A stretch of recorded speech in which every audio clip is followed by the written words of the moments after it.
Садыр Жапаров 80% колдойт дегенге ишенесиздерби? Колдойбуз, Садыр Жапаровду ишенебиз. Ошондой күч кубат берсин. Ошол келгенде эл оңолуп атса, пенсиябыз көбөйүп атса ишенебиз. Пенсиябыз көбөйүп, канча жыл иштеген акыбызды элдин баары эле жеп келди эле, жок дегенде бул кошуп берет. Биз мороженое жеп калдык. Жок дегенде мороженныйга жетип атат пенсиябыз. Мурда жетпей калчу. Анан эчтеке жетпейт. 5 план менен жесир болсоң эчтеке жетпейт да. Алганыбыз 2,5 миң болсо пенсия. Элибиздин баарыбыз тилегибиз жакшылык болсун. Аллах Кудай күч кубат берсин, иман берсин. Ошо бала акыры үчүн жашап атабыз. 80% эл колдоп атат дегенге ишенесизби? Ишенебиз. Обязательно. Сиз да колдоп атасыз? Мен да колдойм да, 5 кол менен. До конца. До конца. Мен колдоймун. Бул кишини акыры өзүбүз коюп эткенден кийин, өзүбүз шайлагандан кийин ушуну кичине чынайкайлык менен күтүп турсак болот. Кылган жумуштары уже кичине четинен уже билинип атат. Көрүп атабыз. Баары жакшылык. Ийгилик, ден соолук каалайм. Майрамыңар менен сиздердин да бүгүнкү Бишкектин майрамы экен. Көчөгө чыкканбыз. Садыр Жапаровду мен 100% билем. 100%. Садыр Жапаровду мен айта алам. Мына 30 жылдан бери эч ким деген көмтөрдү мен чыга алган эмес да. Бул эң чоң жакшылыгы. Бул бир. Экинчиси, мен деле анын туртуугандар эмесмин, мен деле аяктан эмесмин. Бирок экинчиси мындай да. Мынакей 30 жылдан бери баардык президенттер келген президенттердин баары бир сапар.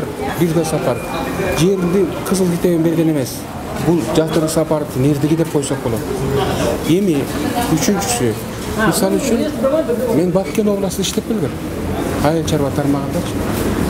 Анан эми бул Садыр Жапаровдун айтканда, мисалы үчүн, ошол жактагы мисалы үчүн өзүмдүн мөөнөтүм бүткүчө дейт. Ошол азыр деген 300 километрдей калды. Калган 70 километр, 700 километр чечилип кетти. Эми ошонун өз мөөнөтүн бүткүндө жер маселеси чечиш кыйын. Жер маселесинен эмне чыккан? Согуш чыккан да. Ошон үчүн бул айтканына мен аябай эп көрөм да. Президент Садыр Жапаровду 80% эл колдоп жатат дегенге ишенесиздерби? Ишенебиз. Биз да колдойбуз да 80%. Кыргызстанды өзгөртөт да ошого ишен. Көртөт өзгөрүп, эме кылып, билим жагынан, техника жагынан ишенебиз. Эл аябаганда ишеним көрсөтүп атат. Мен өзүм деле ишенип турам. Себеп дегенде көмтөрдү кайтарып алдык мамлекетке деп атат. Буга толук ишенип атабыз. Президент айтканда бул ишенишибиз керек да. Ошол ишеним. Бир жерден колдойдон сайрабайларчы. Биздин Кыргыз мамлекетинде завод жок. Бүт жарылып, байкуштар жолдо калып, дөңгөлөктөрү, машина бузулуп, талаада калып, азап чегип атпайбы? Мына ошолордун баарына поезд жолду куруп атат.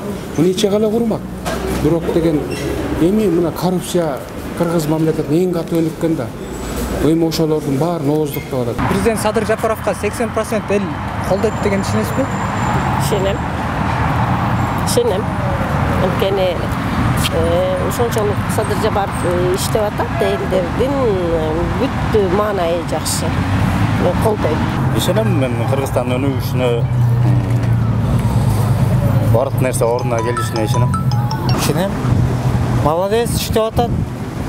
Ийгилик ошого. Жакшы президент буюрса.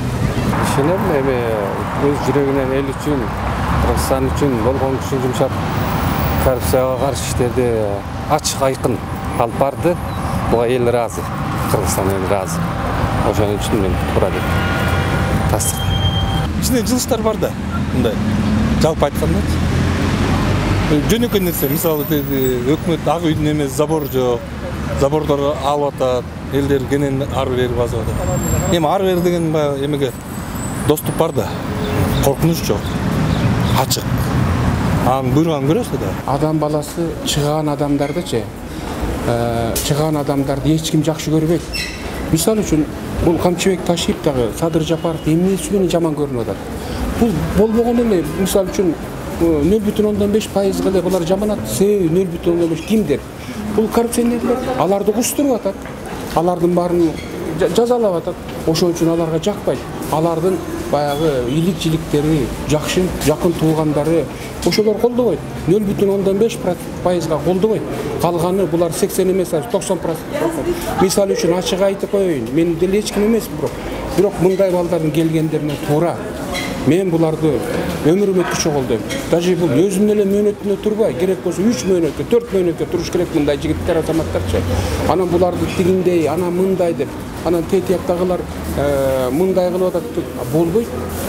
Мисалы үчүн үй бүлөнүн атасы дагы, апасы дагы бардык балдарына бирдей жакпайт. Бирөөнө жакшы эркелетет, бирөөнө жаман эркелетет. Алардын баарын көзүн карап туруш керек. Падыша деген ушундай болуш керек. Бизге рызкы дөөлөт келди. Садыр келди, Камчыбек келди. Экөөнү өмүр каалайм. Аксакалга да 70-ке чыккан аксакалга. Өмүр каалайм. Ишиңер илгери болсун.